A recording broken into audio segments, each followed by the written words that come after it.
is CNN Breaking News. We actually have a spokeswoman for Roy Moore who's joining us now. Janet Porter, thank you so much for joining us. Again, you are the spokeswoman for the Moore campaign. Let's get right to the question. Why do you believe that the Alabama Secretary of State at the 11th hour is going to take the evidence that you put in this court document, much of which alleges voter irregularities that he's already dismissed, that he will change his mind now? Well, there's two reasons. By the way, it's not just Judge Moore on this case. It's actually voters of Alabama that are also listed as plaintiffs on the case. And it's his job to follow the Supreme Court ruling that makes sure that every vote is cast, that we know that it's counted accurately. And when we have evidence of fraud from three, and yes, they are experts. One gentleman has 3 degrees in mathematics. He's written 4 books on election fraud, and he confirms that there's enough votes, enough fraud that took place in just one county to change the outcome of this election. It is the job of John Merrill to make sure that the elections are free and proper and that they're fair. And this is something that people who care about fair and free elections should call the Secretary of State at 334-242-7200 and let him know we don't want you to certify a fraudulent vote. Investigate it. If you think Doug Jones won,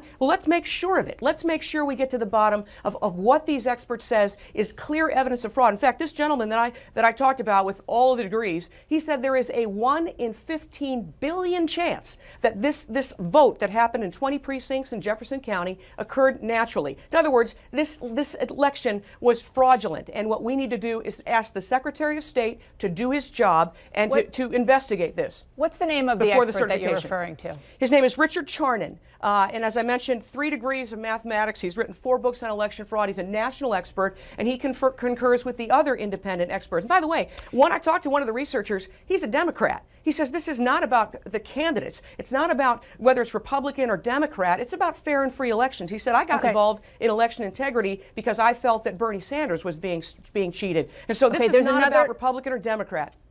Okay, it's about fair and free election. It's the job of John Merrill to do that. There's another expert that you rely on in this court filing named James Condit Jr.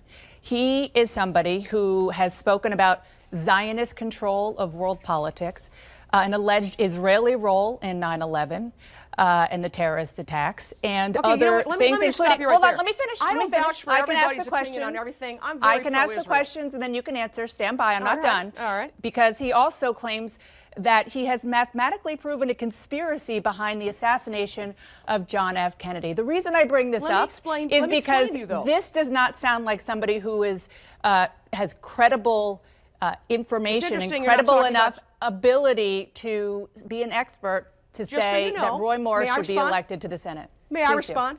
Please do. It's interesting you're not talking about Richard Charnin, whose impeccable credentials are off the charts. John Condit, the thing that he admitted into the court had to do with the voting machines. Because we need transparent and open elections. To follow what the Supreme Court has said, that we need to know that our vote was properly counted. What happens is you've got this private company out of Omaha, Nebraska, that has all the votes in the voter images, and no one's allowed to see them. That is a violation of federal law and the Constitution. But if you're trying to show that something irregularities, why use conspiracy theorists to try to prove that point? Not everybody. I could probably find some anchors on CNN that have some pretty crazy radical ideas, but that's really not what this is about. His expertise is on the voting machines, to endorse in a court of law, very well qualified on that issue. The idea that Roy Moore should have been elected.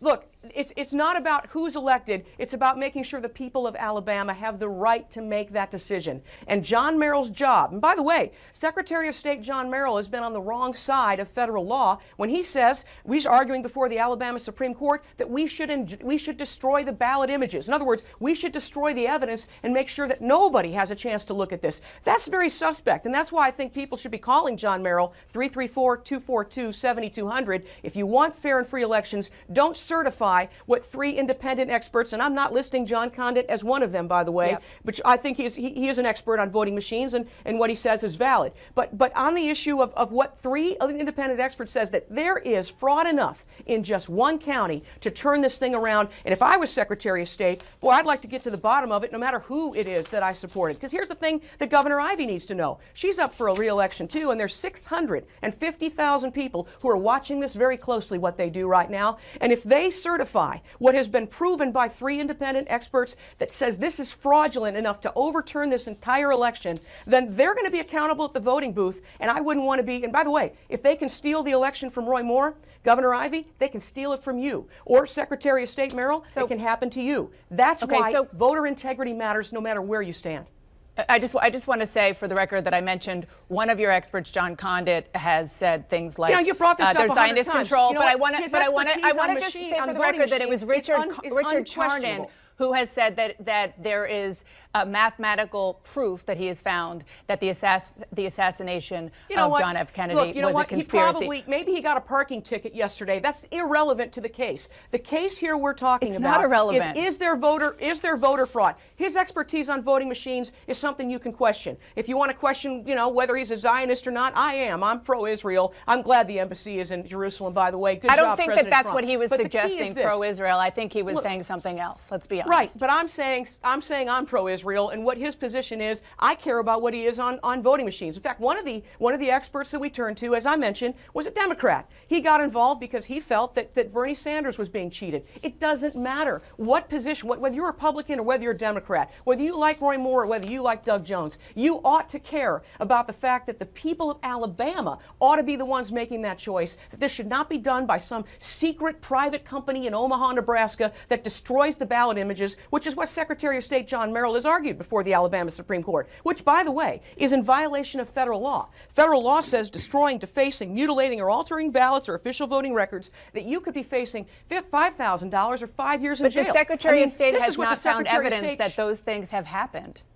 Well, we are presenting that evidence, and don't you think that the evidence of 84 pages of experts that have said just one county, we found 20 precincts in Jefferson County. By the way, we found the analysts have done the algorithms, and they know exactly what districts they targeted, and they know exactly what they did. The chances that this was not fraud, 1 in 15 billion, says the Nation expert, the guy by the name of Richard Charnin. You seem to be out on a limb a little bit here. I know you said that there are voters. I don't think I'm out on a limb at all. I'm standing for voter integrity. Let me finish my question, please. That you mentioned that there are voters, and I understand and see that on this this complaint, on this challenge that you put in court last night. But just in terms of the raw politics here, the biggest supporter that you've had, Steve Bannon, he's been silent on this. His publication, Breitbart, is saying nothing about this. Can I tell you something that else? silence That is doesn't matter to deafening me. and I think sends a But message, I tell you don't you think? What matters, let me tell you what matters, is the people of Alabama. This is not about Steve Bannon. It's not about Doug Jones. This is about what the people of Alabama, the votes they cast. They have a right to cast the vote and to make sure their vote is counted, to know that it's been properly counted. And that's where John Merrill is not doing his job. He's violating federal law by saying, destroy the evidence, don't let us save those ballot images, and if he certifies this election before we investigate this fraud fully, then he is going to be accountable to those voters in Alabama, and there might just be not enough fraud to make sure that 650,000 people, plus all of those who voted for Roy Moore, whose votes have been altered and discounted, say all the experts, he's going to be accountable. And by the way, if you care about this, you can call him, 334-242-7200. Tell him not to certify until the investigation is done and not to destroy the evidence, which he has argued to do. I need to ask you about this polygraph test that Roy Moore has said that he has taken, which proves that he is not lying when he denies all of the allegations that have been made against him, sexual abuse, and let's be honest, for a 14-year-old child molester. Can you give me the circumstances of that polygraph test? Who administered it? Were there witnesses? So on and so forth. That's all been submitted to the court. I think it's connected to the complaint. Well, most people aren't reading all 84 pages. Can you all I know is viewers? that it's a renowned independent expert that he went before, he took the polygraph test, and not surprising to anyone who knows Judge Moore, he completely passed it. What do you know? He didn't know any of these women, and he never engaged in sexual misconduct. What a surprise to those who know him. It's not. Why didn't he take this polygraph test in the almost a month between the time these allegations came out and his election day?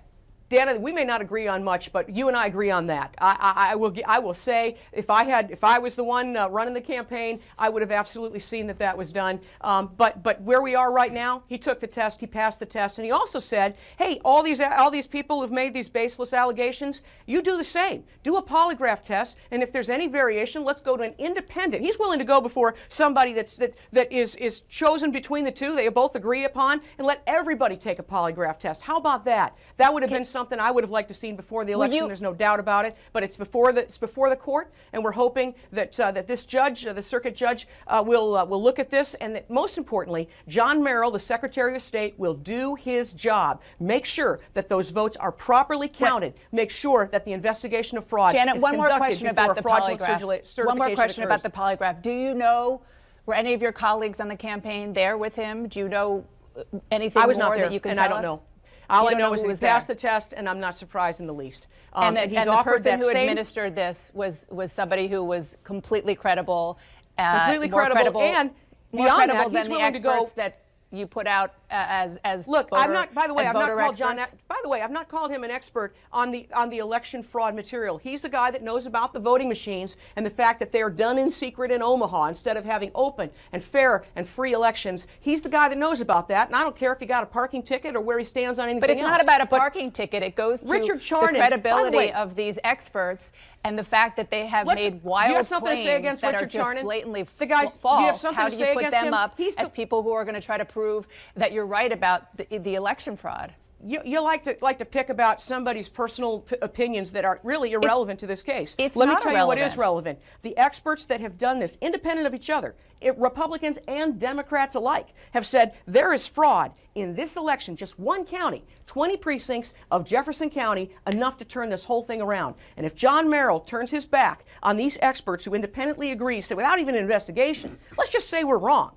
Look, it's incumbent upon the Secretary of State to make sure. If I was Doug Jones, I'd want to make sure. I wouldn't want a cloud hanging over my head if I was in the Senate. I'd want to make sure that this election was conducted properly, that the fraud was fully investigated, that we've got poll workers that have submitted affidavits talking about people voting twice. We've got all kinds of and there are 84 pages. One last right question. now, One they're last turning question their backs for you. on the people of Alabama and all the facts that have been presented. One last question for you before I let you go. President Trump, at the end of the campaign, was all in. He supported Roy Moore, told voters to go out and vote for him. He then, once the election was over, said that he thought that Roy Moore should concede, and he is another person who is silent on your efforts now. Doesn't that also tell you something, that even the president is not with you on this?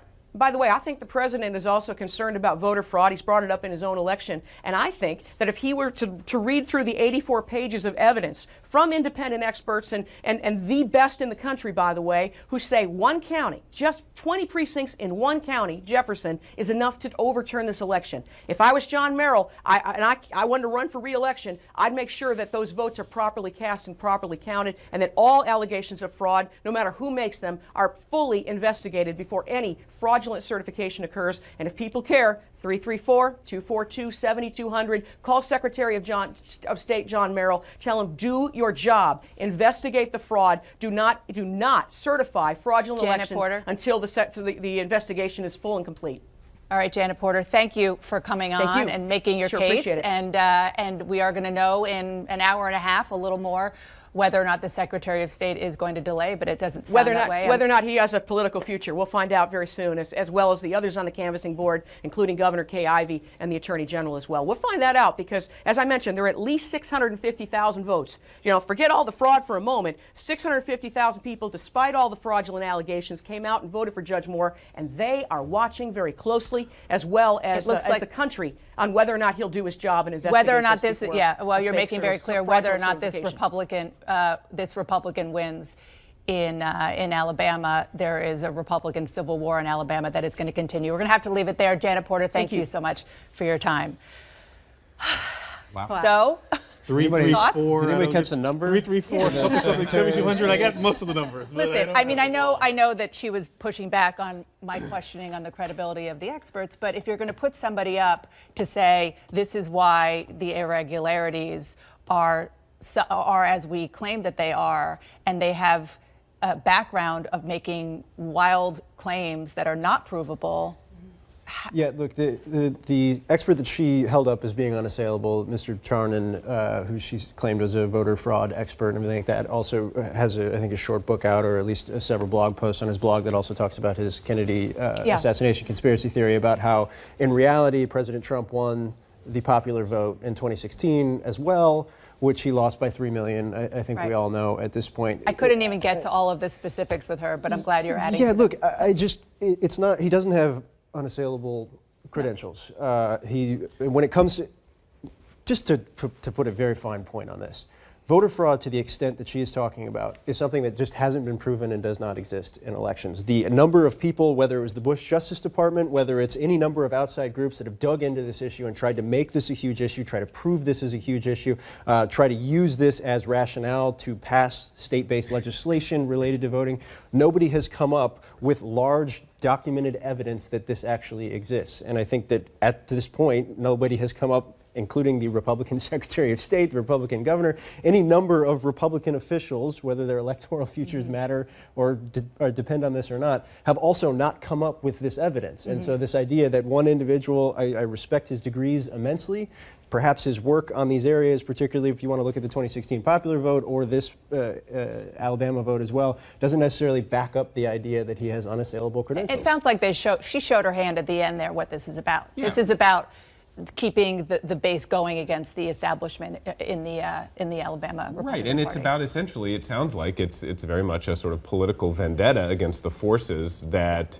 you know, they perceive to have been, you know, kind of arrayed against them in the Republican Party. Not the forces, the Democratic forces, but, you know, the sort of political leadership in the state that they don't think sort of helped them win this race and are now willing to certify, you know, to certify the race. And I mean, you know, reading that phone number off, and essentially, I mean, it was essentially a bald-faced threat to all of the political leadership in Alabama that, you know, you certify this race and we're coming after you politically.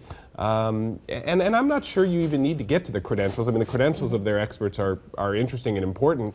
But frankly, I mean, it sounds like their allegations are largely sort of mathematically based, that not specific instances of voter fraud, but rather this idea that, you know, well, we wouldn't have expected mathematically this number of people to have voted in these greater numbers, but nothing was unique about, I mean, everything was unique about this race. Nothing was normal about this race. I mean, yes, in Alabama, you generally may not get as many African Americans coming out in this particular area, but like this was a race that had been nationalized. It had a you know, alleged pedophile at the center of the race. I mean, there was nothing normal about this. So, you know, the whole thing seems to me to be a tempest that they're trying to create, and I'm not sure it's going to work. I find it terrifying, the idea that if the Secretary of State of my party does not do what I want, we're going to primary him. Think about how that would seem if we did it in every state, if Democrats follow that model and other states did it too. It's just like really worrisome that her solution to a election doesn't agree with is we need to primary the Secretary of State unless he does exactly what we say. That's like not what we do in the U.S. traditionally, and it's something that I found to be very distressing as I heard that. And a Secretary of State who said that he voted for Roy Moore and has already looked into some allegations of fraud and found that they didn't exist. And he came under fire for that. And so I agree with you. I think you get into very dangerous territory when you are questioning people who have proven to have some integrity on this issue. That sets a dangerous precedent. This is CNN Breaking News. Let's talk about this tax confusion with New York's Democratic Governor Andrew Cuomo. He signed an executive order last week allowing residents in his state to prepay their property taxes before the end of the year. Good morning, Governor. Good morning. Good to be with you, Allison. Great to have you, Governor. Why are you allowing New Yorkers to pay their 2018 tax bill early? Well, look, as you said in the previous piece, this bill was rushed through Congress and the Senate. It is a bait and switch. They sold it as we're going to help the middle class. It wound up being a benefit for the rich and the rich corporations. They hope the rich corporations will then give it to the workers as a matter of their largesse. But if they actually wanted to raise wages for workers, they would have said in the bill, the corporation is going to get a tax cut, but they must give it to the workers. So it was all a bait and switch. It's all a marketing ploy.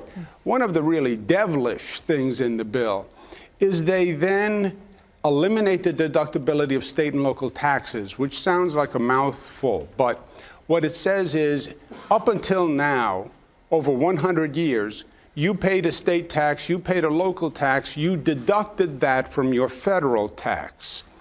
They're eliminating that. So you're now paying two taxes. You pay a tax to the state or tax to the local government, and then the federal government taxes that tax. Yeah.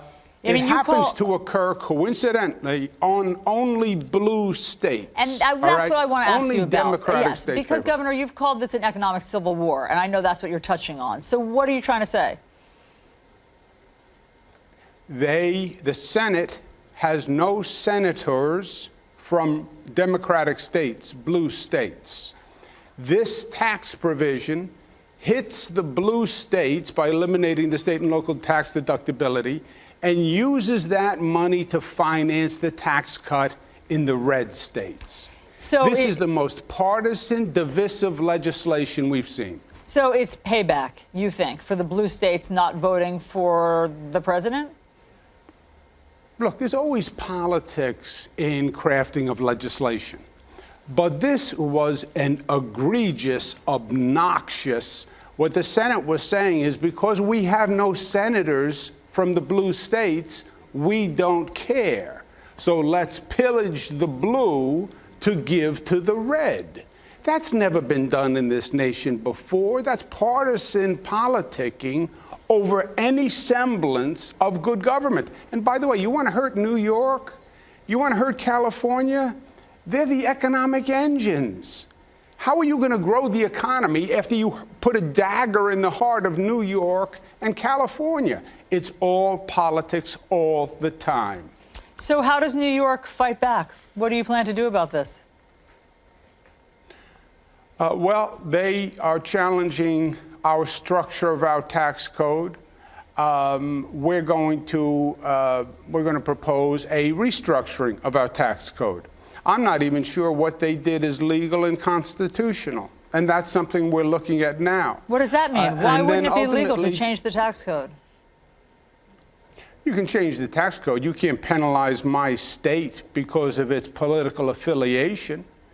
There's never been a double taxation before in the history of the nation. So there are legitimate grounds. And now if they own the courts, it might be harder. And ultimately, Allison, look, there's democracy. And people know what happens. You look at your pieces. You have thousands of people lining up on a holiday weekend to prepay their taxes. Do you think they're going to forget? Do you think they don't understand what has happened here? They know exactly what has happened. And they're going to remember, because you're hurting them right in their pocketbook. Democracy ultimately works. And maybe it worked for the Senate because they don't have any Democratic senators in these states, which is the epitome of political arrogance. Mm-hmm. But there are Republican congressmen. There's a Republican president who has to run in these states, and these people are not going to forget. Okay, Governor Andrew Cuomo, great to see you. Happy New Year. If I might add, Allison, the show has been especially good over the past few days. I don't know exactly what it is, but there's a lightness and a joy to it that really is remarkable. Wow, thank you for that. I don't know what it is either, Governor, but I knew you were going to get in a comment about the missing Cuomo brother.